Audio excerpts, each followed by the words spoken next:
Welcome to Class 5 of MF 507. We're going to focus on fabrication. In this class, we're going to be going over fabric with material type, fabric properties, how to assign them, which we've already done a little bit, and how to add and edit prints, textures, graphics, logos, and how we can use Clo3D Connect. We're going to be going a bit more into visuals of how to freeze and deactivate and strengthen and a few other handy things to edit and manipulate your patterns and your rendering, and going into more visuals around top stitching and puckering and just putting those finishing details onto your garments. And lastly, we will be working on making our own fabric. I'm going to come over here into Clo. If you go to our first practice file in Class 5, we're going to open fabric properties, which is this file here. So I already have this open. So I'm going to move my face over here. So right now we are just using Clo's default fabric. This is kind of what opens with Clo. Anytime you have a garment rendering or like starting a new project, it's just this blank white fabric. So if you click into this fabric in your object browser, you can see that the property editor comes up and you can manipulate pretty much anything about this fabric. So we're going to go into this before I go into the fabric library and show you what we already have available to us. So in the property editor, you can of course change the name, you can change the item number, and you can add in a lot more info on what composition you have, what supplier, etc. I usually don't really change too many things in there, but we can come down here and you can change pretty much anything about this, the front, the back, the side. From this first drop-down menu here under type, it will show you what, like the visual of how it will render as the fabric. It's all pretty much default under fabric matte, but like we can change it to leather and you'll see a difference. You can change it to plastic. Not really seeing too much of a difference right now. Velvet, there we go. Because it's already kind of a shiny fabric, you can't really see those changes every so often. And then a lot of this will be on render only, so I won't really go into those right now. You can see it a little bit, but you won't see it to its full extent unless you're in render mode, which we'll be going over next class. So I'm just going to keep it in fabric matte. And here under basic parameters is where you can add texture. So if you have a print and pattern that you want to add to this, here's where you do that. You go into this little four square icon and it'll bring up a pop-up browser. And I don't actually have my file saved yet. Hold on. I'll come back in 2 seconds. Okay, so now I have my file saved in here the way I was supposed to. So let's go back into our fabric and come back over to here, texture. You click on the 4 square button. It'll bring this pop-up window. And we are going to load in fabric 1, which is just an all over kind of woven print. We're going to zoom in so that we can see it a little bit better. But you can see that it does have like a pretty good realistic view of what the fabric would look like in real life. We're going to jump down here to normal map, which if you increase or decrease this intensity, it basically increases or decreases how much it reads like a fabric. A normal map is something that you use to give dimension, and we're going to go into how to actually make those for your own fabrics. But so let's see. We're going to set the intensity up a little bit higher and keep it there. You can also go into right here under texture. There's a checkbox for desaturation. If you click that, it'll take all of the color out of your print that you have, and you're able to go down here under the color and you can recolor this in Clo. You can click it as anything you want. It'll recolor the whole thing. You can, make it the gray, you can make it her skin color, whatever you want. And then if you hit desaturate, it will keep that base color. So you've only recolored the base and the graphic has been reapplied on top. So if you're doing that, you'll just want to go back and make it white as the base. And just keep that in mind. We're not going to go into the transformation right now. Let's keep going down. Opacity is how you tell Clo if this is transparent or not. As you increase or decrease the opacity, it becomes more see-through. And then down here under reflection, you can increase the roughness and intensity of the reflection. So if you increase the roughness, it's just adding more information of how the light reflects off of it. And if you increase the intensity, you'll see in this, it just makes it look brighter, but in a final render, it would just make it look very, very bright. You can change metalness as well, but I've never really used that on fabric. So the next things that you can change are the physical properties about the fabric itself. So right now this is just like a very base, just rendering fabric. Like it doesn't have any information about if it's a woven or a knit or if it has stretch or how heavy it is. And you change that down here under physical property. So under the preset, right now we are in custom. But as I've pointed out before, Clo has a huge fabric library where if you already have this all set up, you can go ahead in here, like if you have your print and pattern set up the way you want to, you can go in here and change the fabric qualities. So let's change this to a poplin, which I know is a lightweight woven. And we're gonna come over here and we're gonna hit render and see how that changes the drape of the fabric. So look at how much that changes when you just change the property type.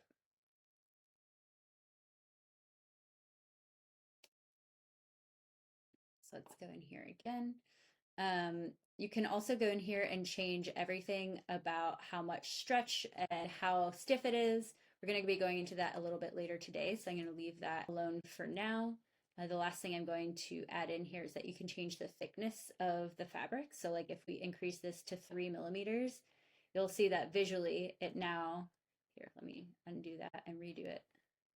So this is what it was at, oh no, come back. This is what it was at, and when we change it, it automatically stiffens it up, and it also changes the way that it falls. So if you don't want to be completely starting from scratch building your own fabric, you can go over here into the fabric library, and I'll make this a bit bigger. In here are all of the fabrics that are already loaded.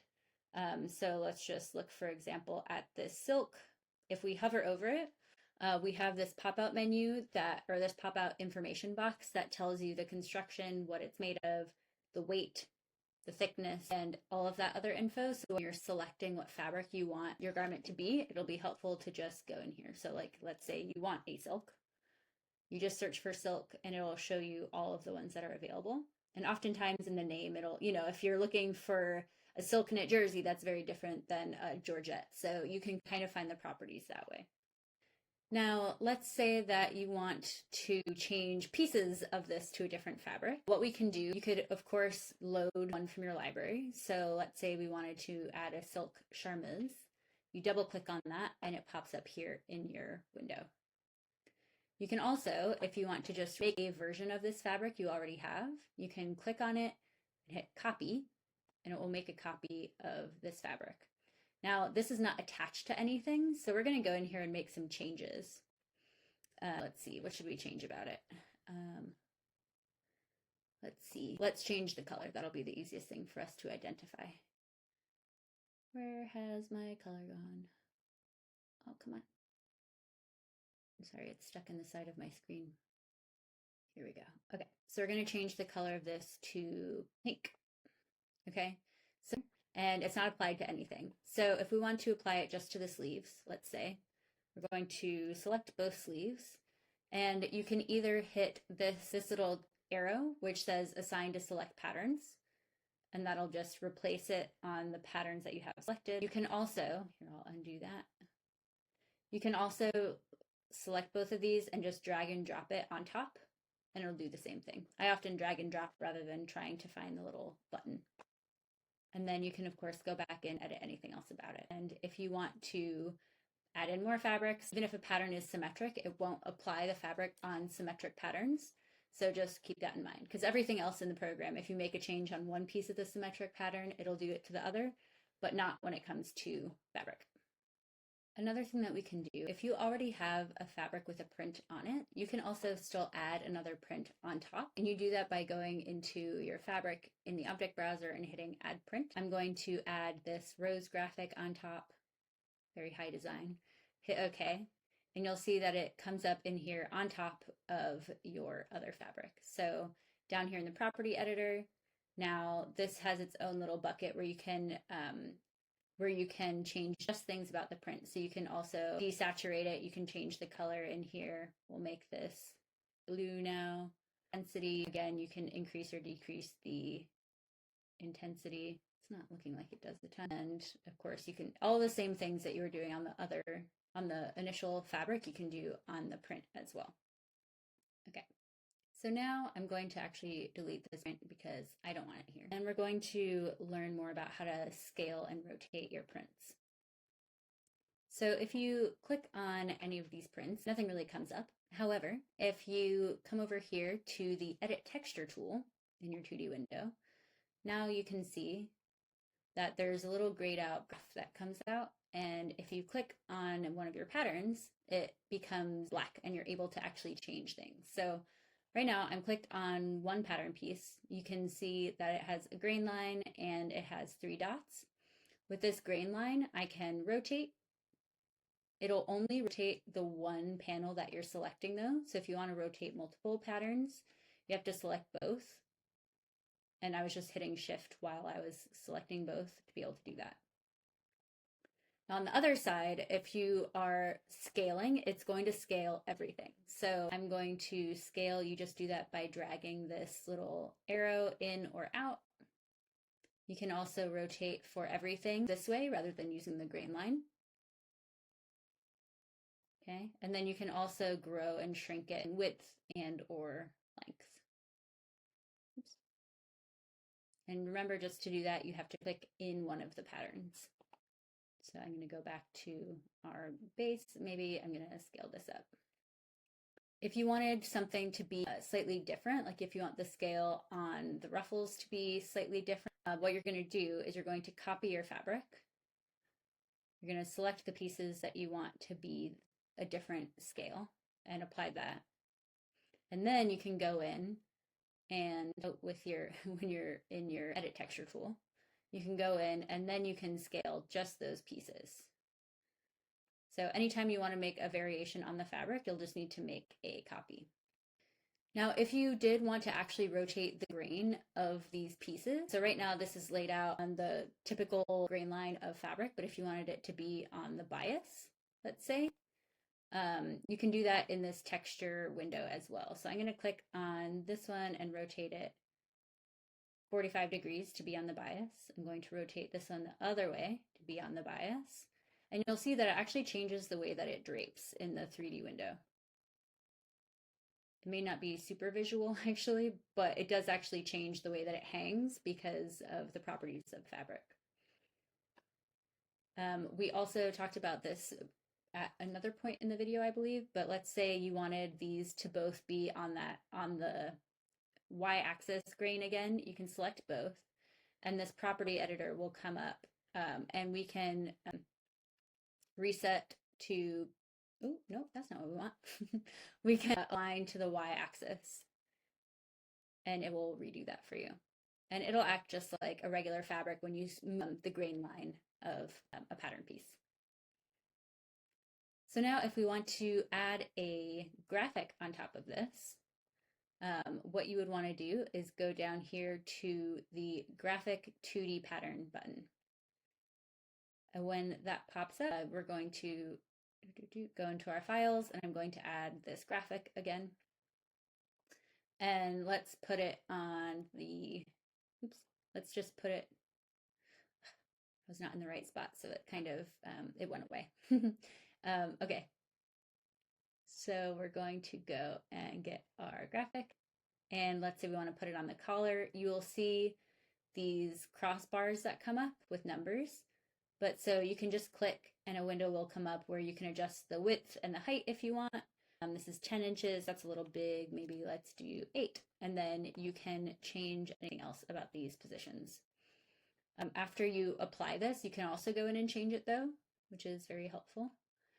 So I'm going to go into my transform graphic, which is this button in the middle, and you can do anything like rotating it, you can move it, and you can also scale it.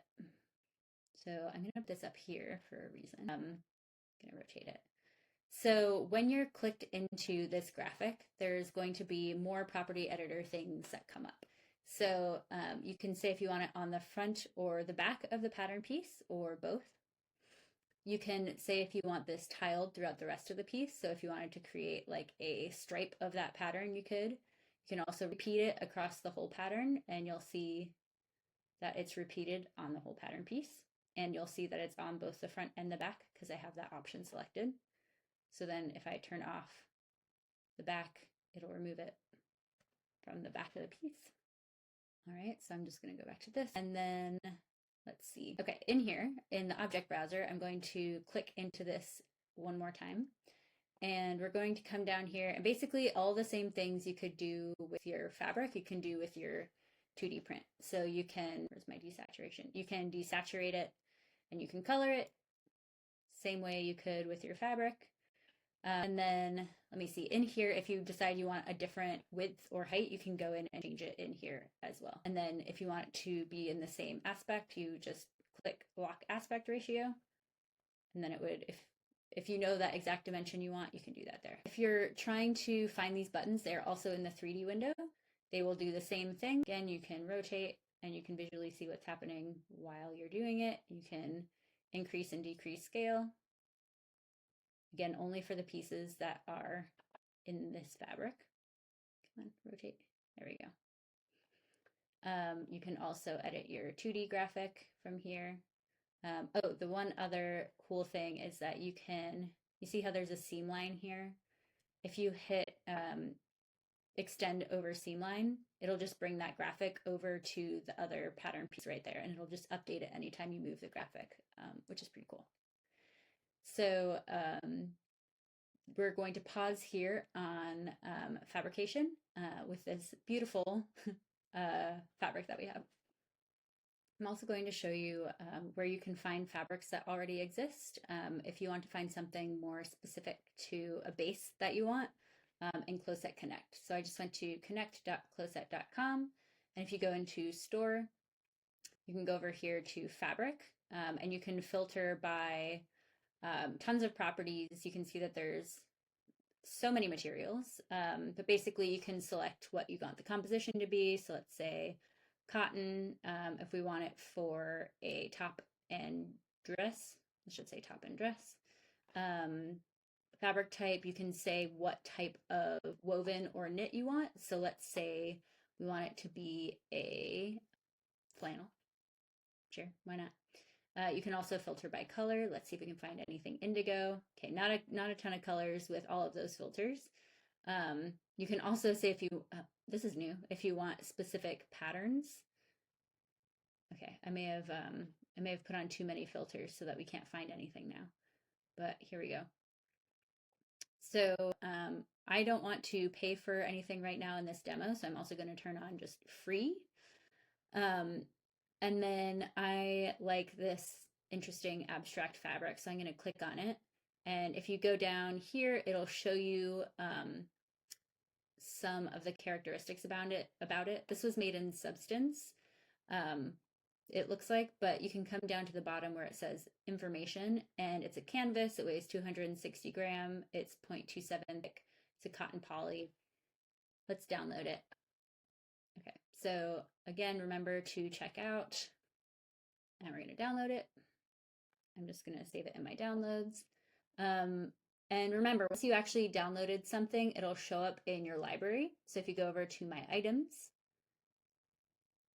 it should be something that was recently added. Oh, here we go. Okay, so I'm double clicking. That will load it into my library, ideally. Looks like it's just downloading.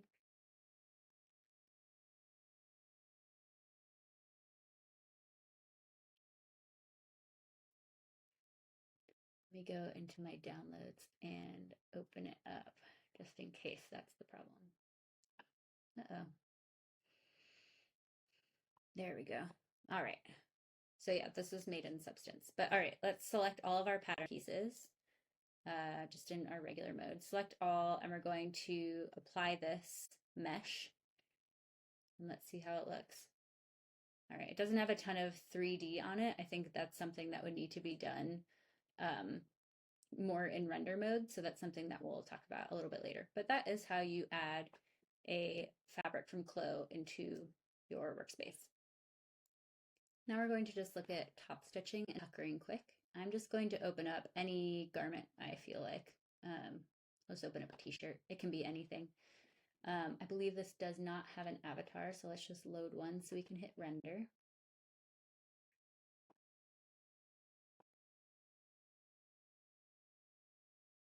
Again, it does take a bit of processing power in order to actually show um, top stitching and puckering. So you'll want to keep that. Oh my goodness. You'll want to, okay, what is going on here? Let's try that again. Let's try a different avatar. What I was saying is you're going to want to keep top stitching until the very end of your project, until you're basically done.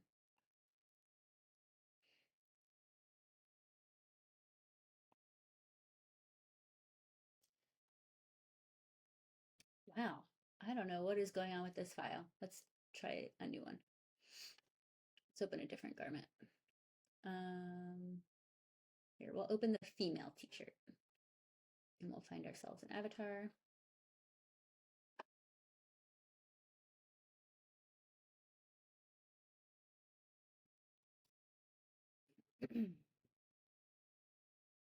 Yeah, there's probably just something odd in the properties on that one shirt. All right. So to add top stitching, it's going to be similar to when we were adding zippers and piping and binding. It's going to be found in the 3D window, or sorry, in the 2D window over here. You'll see there's an edit top stitch button and a segment top stitch button. And if you click out or click on it, there's a menu that pops up that says segment, free top stitch, and seam line top stitch. So I'll show you about all of those. So let's say we want to add top stitching to the shoulder seam. I'm going to just add it to the back shoulder. You'll see that it is symmetric, right? So I did it on one side and it duplicated it to the symmetric pattern piece. And you can see that a top stitch has shown up. Now let's do the free top stitch. Let's add stitching around the armhole.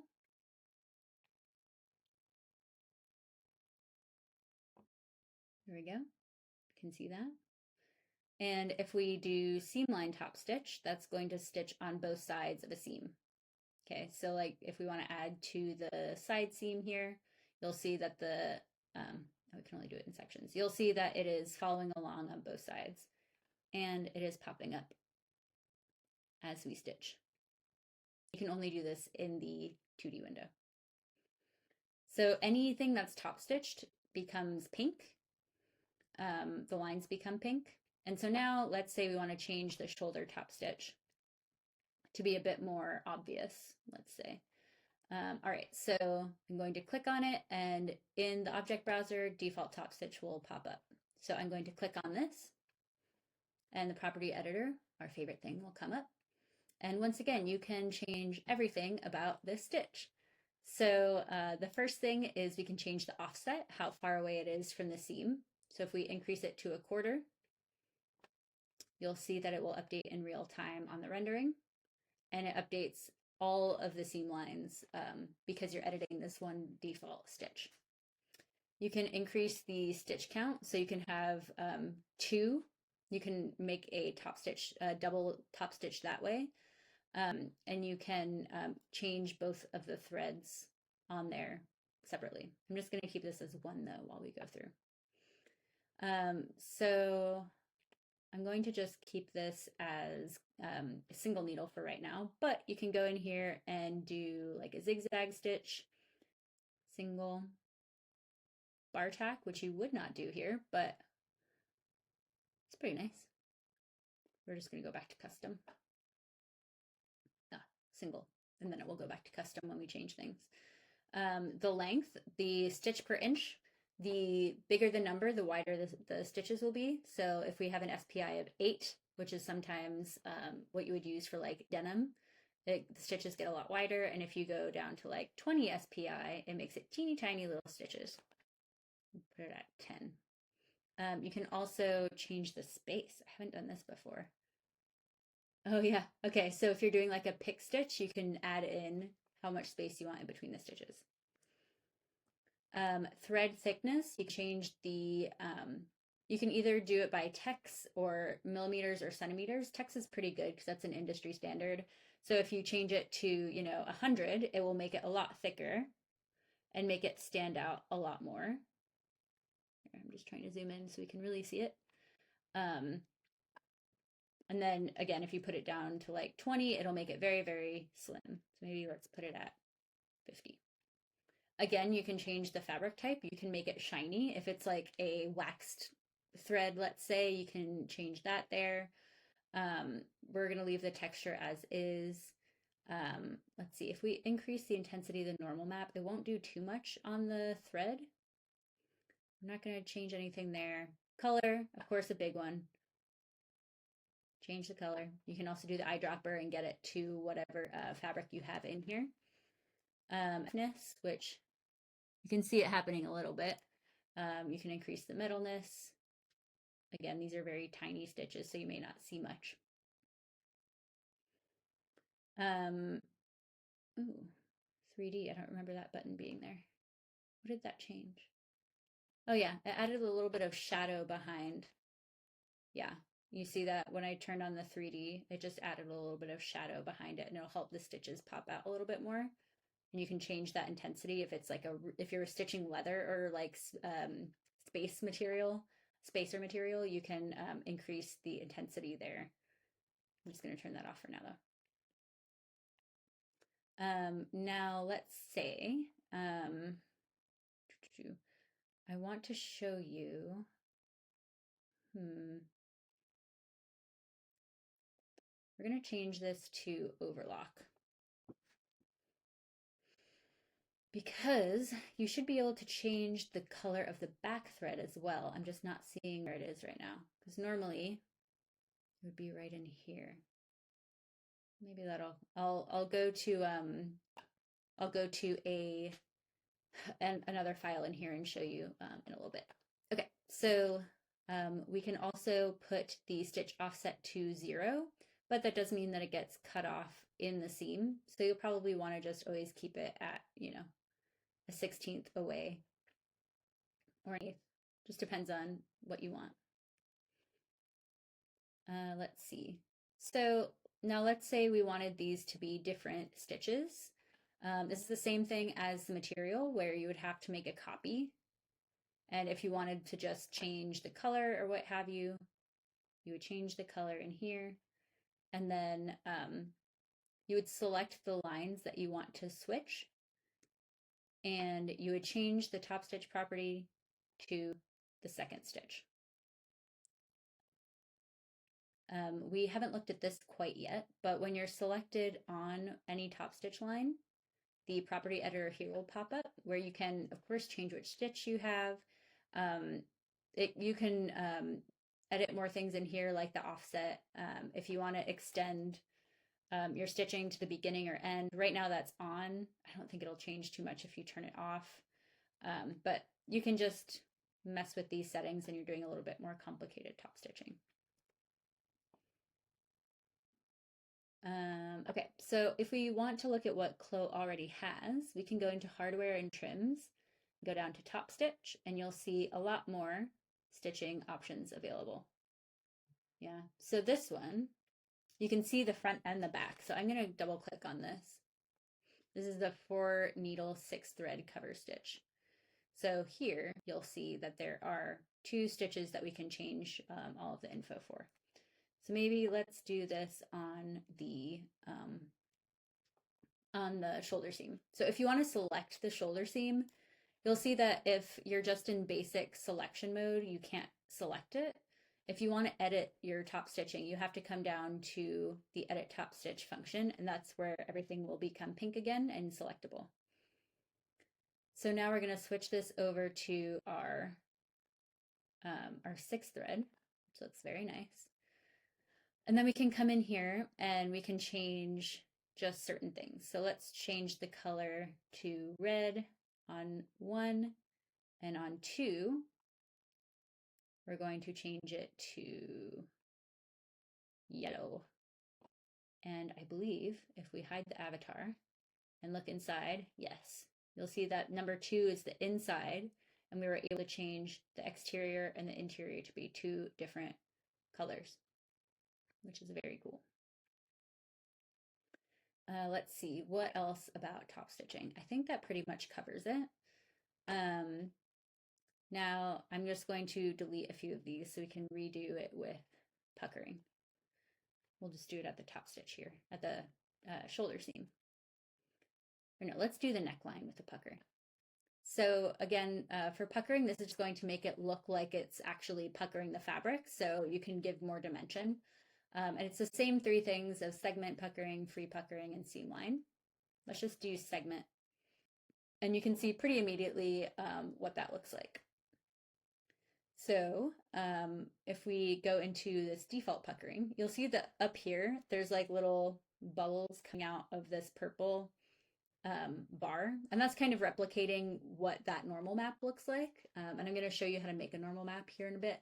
But just I'm highlighting that because that's kind of what we're going for with normal maps. But down here, you can go in here and change like what fabric you're applying it to. So if you were to apply it to a leather, it would look very different than if you're applying it to a cotton. Or decrease the opacity. Which doesn't look like it's doing too much, honestly. You can change the density percentage. That one you can see. You can change the width. You can make it bigger and have it extend out more. And you can change the color. I don't know why I would want to do that exactly. I don't think that really does anything. So again, if we want to select it, we'll just go into here and we can change the offset. So if I want it to be right to the edge, I would just change that to 0. Oh, and it didn't want to do anything. Let's see, if we change this to a quarter, there we go. Okay, so we can't get it right exactly to the edge, but we can move it away. And I don't think that there's other puckering in here. That wouldn't really make sense.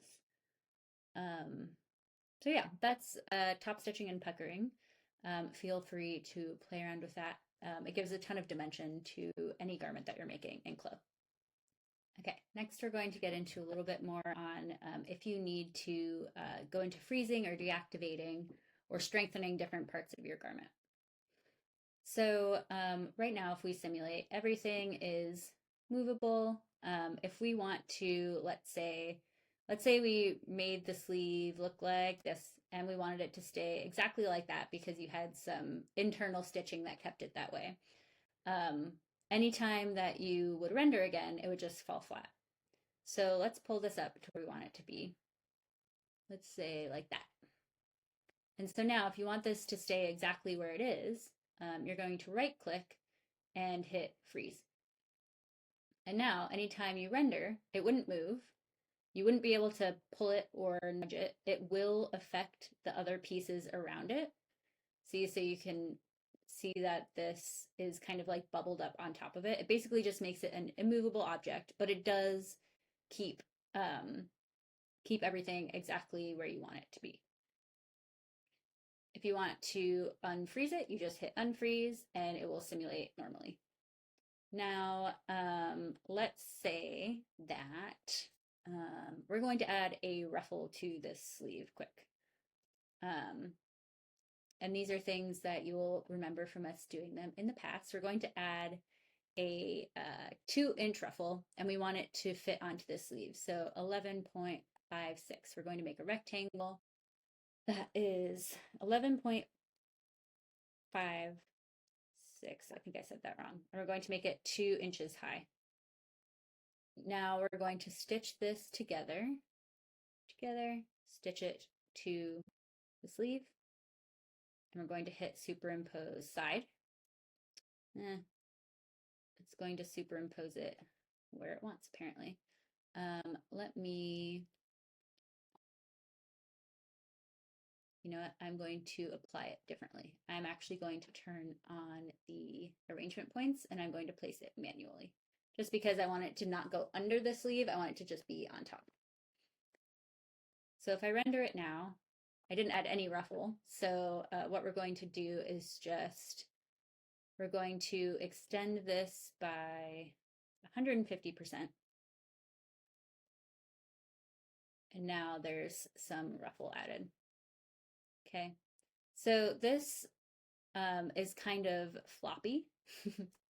Right now, there are a few things that we could do to help it look better. We can change the particle distance to 10.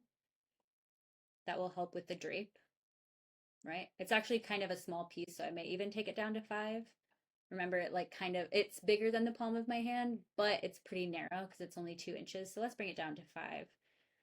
And then the other thing you can do is strengthen it to help really like define those ruffles. So I'm going to click on the piece, right click, and hit strengthen. And now any strengthened piece will turn orange. And when you simulate it, it will really strengthen the piece and pull it out away from the body and make it stiff. So in this example, that's probably not exactly what we would want to do. But if you wanted to also reset the way something was falling, you could always strengthen it and then unstrengthen it, and it'll come back and sit nicely. Strengthening is good if you just want something to kind of stand out away from the body more, and not like collide with other things.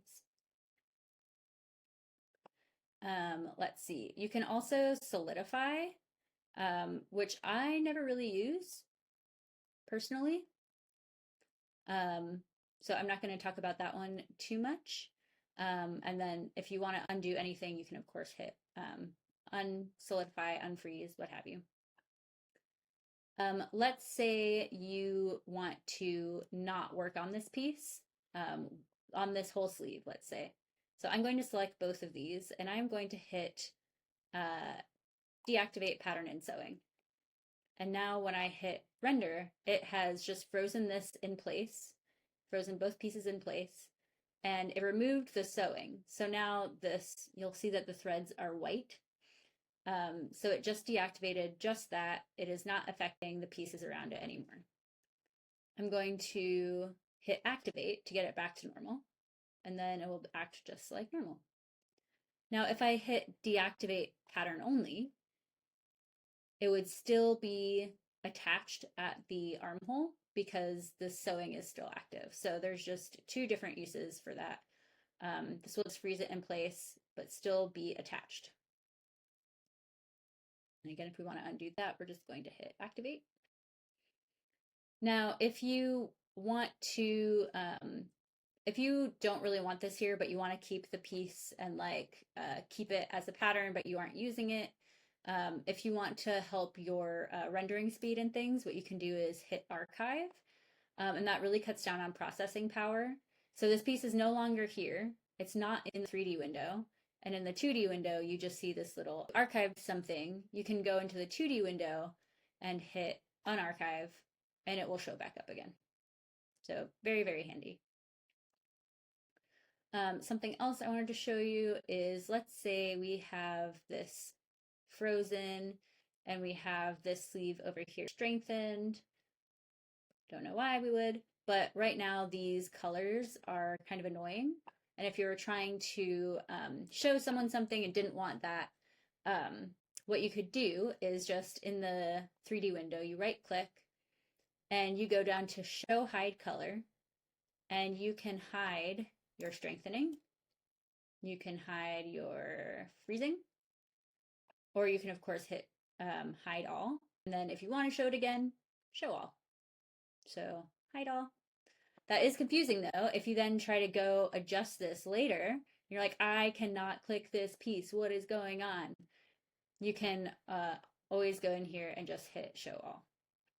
Now we're going to go into some of this functionality on the 3D side of things. So up here, the 3rd button down is a very useful tool. Select mesh brush, select mesh box, select mesh lasso, and pin. So I'm going to hit select mesh box. And everything in the 2D window turns into this green mesh, and you see a blue pointer that is on both the 2D and 3D windows. So now if I draw a box over anything, it in the 2D window, it highlights in the 3D, and you can just manipulate and move that part, which is super convenient. If you're trying to move, like if you have a button down shirt and you're trying to move the lapel one side over the other, this is a great function for that. You would also do the same thing for lasso, like if you're trying to highlight only a specific part of a garment, that's how you would do that. You can also simulate and move it, and it will only move the pieces that you have selected. And to get out of it, you just click out of it. select mesh brush is it's a lot more precise, and you can change the parameters here. Ooh, look, and you can do it like this as well. So then if I go into, oh no, go back to mesh. You can then, oh my goodness, I'm not using this tool very well. Okay, you right click and you can go in here and subdivide it, which means that you add in a lot more mesh, which is really hard to see, but we've done that on a few other pieces before. So let me undo that and right click. You can freeze just those pieces, which is really cool.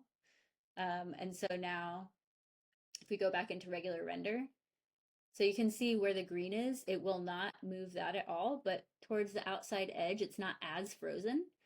So it makes it a softer way of freezing just certain parts of a garment. That looks kind of cool. All right, so we're gonna undo that. And what else do we have in here? Pin box. Okay, so I'm going to draw a box here, and it has these little pieces that have just popped up. And now if I move this out here, this is now going to be stuck exactly there unless I move it again.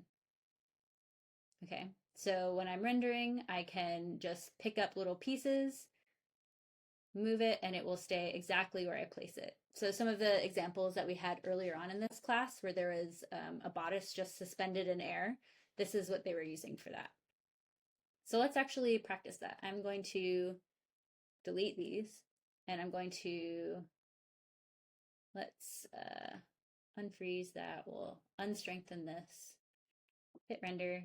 I'm going to delete my avatar and we're going to try to keep this suspended in space from the shoulders. Okay, so instead of using the box tool, I'm going to use the lasso, and I'm going to come in here and just grab the very top part of the shoulders, right? And now look, beautiful, perfect. Now you can move it around. It's just suspended by the shoulders. Very easy. And you can, again, move this when simulated or not when simulated. You can do anything you want. So one of the other things, oops, that's not what I wanted. Yeah. Let's just go back here. Okay, so let me undo this, get the avatar in again.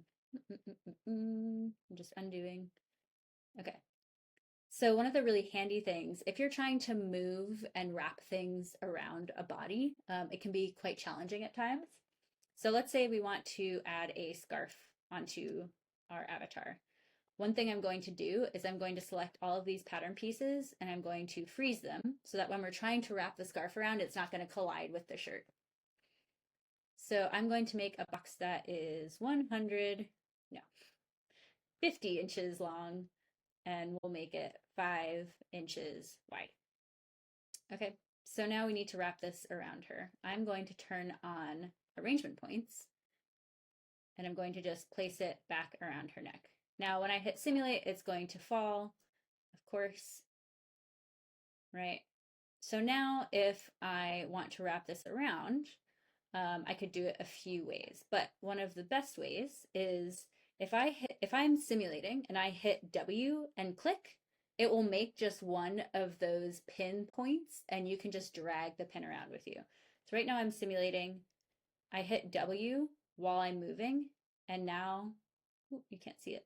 Now I have just a little point and it will stay suspended anywhere. So I'm just going to start wrapping this around her. It's actually pulling the whole scarf, which is great. Okay.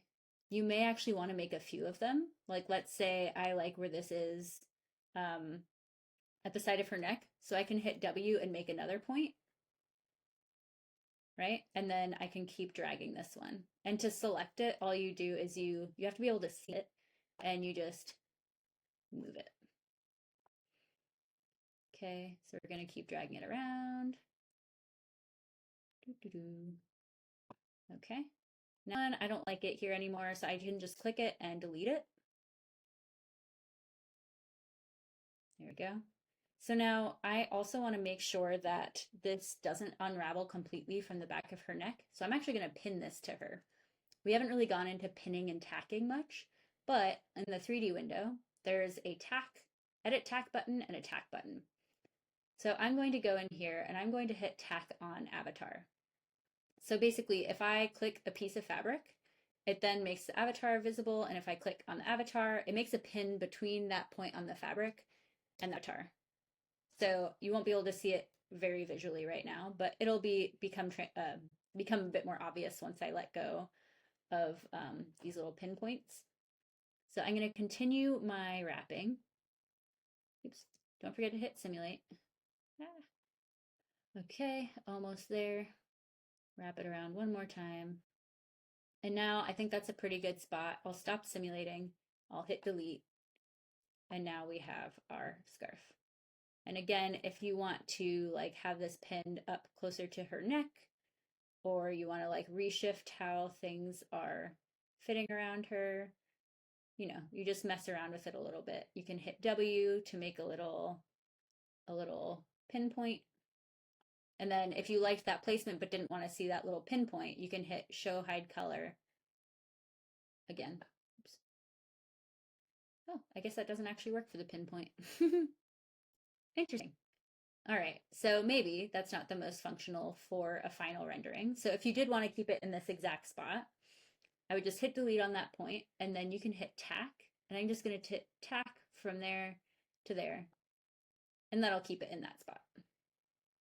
Okay, and now let's just bring this over, and let's say this is the final placement I want. I'll just tack this as well.